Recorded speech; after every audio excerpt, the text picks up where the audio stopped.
Hey, what's happening, everyone? We are going to dive into some service reports for you today. Specifically, we are going to look at the service requests by CSRs. So, navigating to it, just like any other report, click on this reports guy over here. I like to minimize the new business one just so that I can get to the services a little bit easier.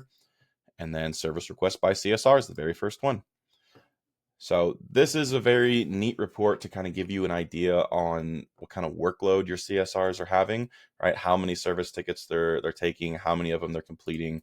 And this filter over here allows you to see the category, the tag, location, obviously, but also the time frame, right? If I just want to see last month, what the service velocity kind of looked like for each one of my CSRs, if they were saying they were very, very busy, well, I can break that down by each CSR over here, see how many of them were created, how many of them were completed, and it'll also give me an average completion time. So from new all the way to completed here.